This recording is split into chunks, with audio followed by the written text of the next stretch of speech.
Here, this one's for the other 7 Mr. Folins. I'm not supposed to be any of these 6 children or the grown man who had been run over by the car.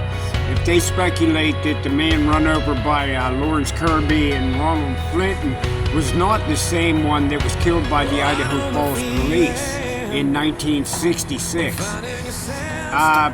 There was 3 bodies there buried straight up and down after 2 were buried side by side, and by the 3rd one Lawrence had dug them up and buried the 3 on top of each other.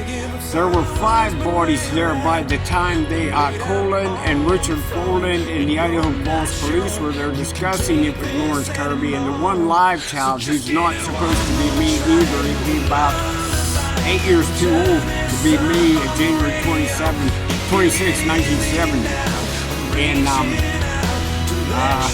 the grown man who had previously been asked and said, I don't know why the kid says he was my same guy once, but he had known Richard and Ronald and Marilyn from Salt Lake City and Marilyn Monroe. He had mentioned that he knew what had gone on with all that. He didn't really care for Richard Folin either.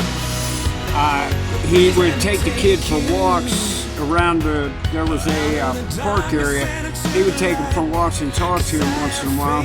And after finding out about the circumstance, he showed up there on the day that they had 5 bodies and 1 living child, and he was killed by the Idaho Falls police and piled over the child bodies laid out, 5 of them in a row in front of the living child. They're sitting in a chair. They may even have 8mm films of this going on.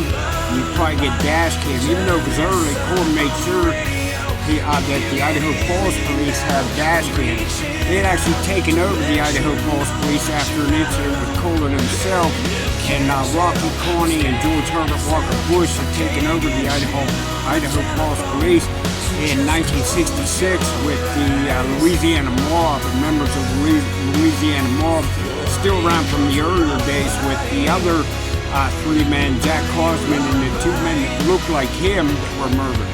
As I told you, the older Cosman was approached and said that you're in trouble with a man that looks like you, and he said the man better look like you.